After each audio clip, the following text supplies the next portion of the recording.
के साथ रामधनी निषाद जी, हम लोगों के साथ वंदना मेहता जी, हम लोगों के साथ रमेश यादव जी, तो तमाम नेता साथियों चल रहे हैं और इस यात्रा को आपके साथ सामने लेकर के आए हुए हैं। आपके बीच में माननीय राष्ट्रीय अध्यक्ष जी आपके बीच में जा रहे हैं, उनको उनका आप लोग बड़े ही जोशी के साथ गाजे के साथ स्वागत कर रहे हैं। मैं नसीम खान साहब से आग्रह करता हूँ कि 2 शब्द कहें। हेलो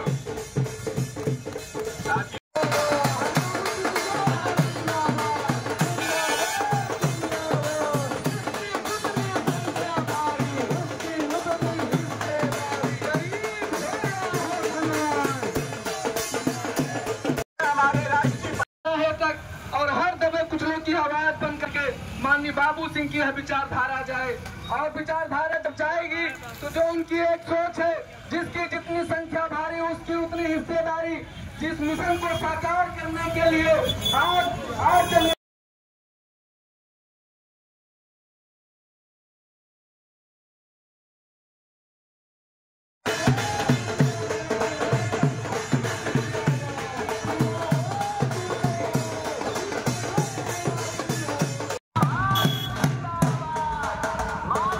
करके उसके प्रत्याशियों को जुटा करके भेजना होगा, तब हमारी समस्याओं का समाधान।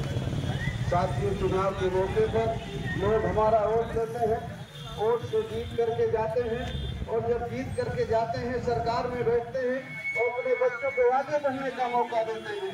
हमारे बच्चों का हुआ संविधान लागू हुआ और 26 जनवरी 1950 से ही हमारी आबादी हो, आबादी के हिसाब से हर क्षेत्र में उसे हिस्सेदारी और भागीदारी मिले, चाहे वो सरकारी नौकरियां हो या प्राइवेट क्षेत्र की हो या जल जंगल जमीन हो, हर क्षेत्र में आबादी के हिसाब से हिस्सा मिलना चाहिए।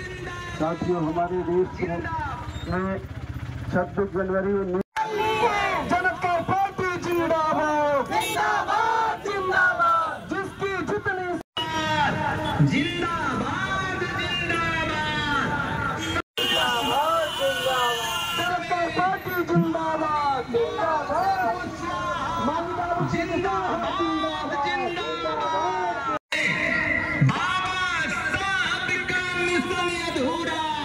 माननीय बाबू सिंह कुशवाहा करेंगे पूरा, सर्व समाज के सम्मान में माननीय बाबू सिंह कुशवाहा मैदान में। माननीय वंचित है, शोषित है, पीड़ित है, गरीब है, माइनॉरिटी लोग हैं, SC लोग हैं, उन लोगों को हाथ दिलाकर रहेंगे, उनको न्याय दिलाकर रहेंगे, और चाहे जितनी परेशानियां हो हम उनके हकों के लिए लड़ेंगे, सड़कों में लड़ेंगे और संसद में लड़ेंगे।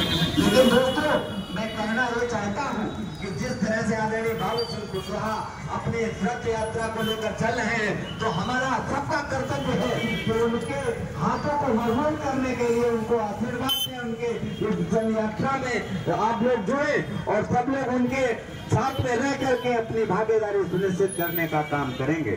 साथियों, आज उत्तर प्रदेश में सरकार है भारतीय जनता पार्टी की, और मैं जानता हूं कि उत्तर प्रदेश में जिस तरह का करप्शन घोटाला और जिस तरह से अन्याय अत्याचार जुल्म हो रहे हैं वो किसी से छुपा नहीं है। दोस्तों, सरकार सिर्फ मंदिर और मस्जिद के मुद्दों में भटकी हुई है, गरीबों के लिए कुछ नहीं कर रही है।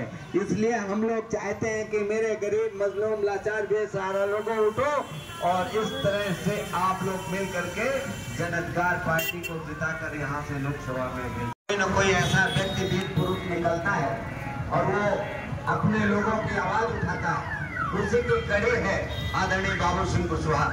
मान्यवर काशीराम साहब के बाद में दूसरा वो महापुरुष माननीय बाबू सिंह कुशवाहा, जिसने एक ऐसा जन आंदोलन खड़ा कर दिया है पूरे उत्तर प्रदेश में 80 लोकसभा जनगणना के बाद जिस समाज की जितनी आबादी हो उस आबादी के हिसाब से उसे हर जगह हिस्सेदारी और भागीदारी मिले, चाहे इस देश की सरकारी नौकरियां हो, प्राइवेट सेक्टर की हो, जल जंगल जमीन हो, व्यापार हो, हर जगह इस देश के गरीब और कमजोर को, पिछड़े और दलित और आदिवासी को उसकी आबादी के हिसाब से उसे हिस्सा मिले।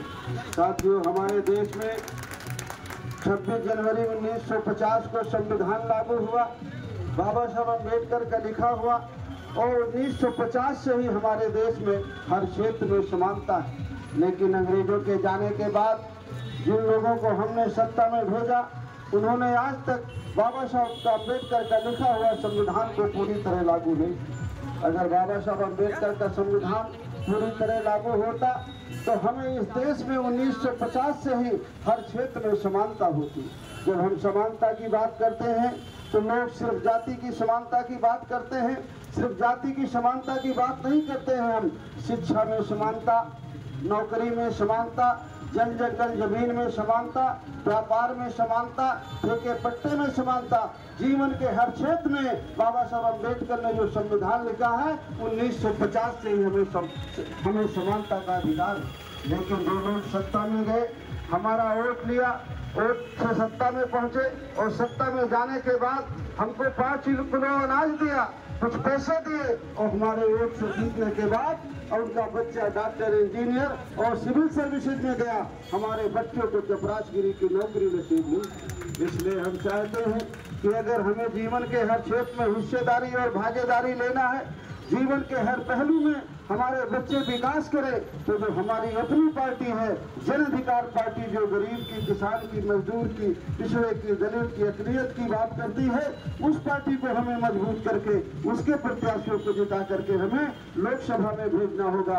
आने वाले समय में हमें विधानसभा में भेजना होगा, तब हमारी समस्याओं का समाधान होगा। साथियों, हमारे देश में 2 तरह की शिक्षा नीति है। एक तरफ सरकारी स्कूल प्राइमरी है और दूसरी तरफ कॉन्वेंट स्कूल है।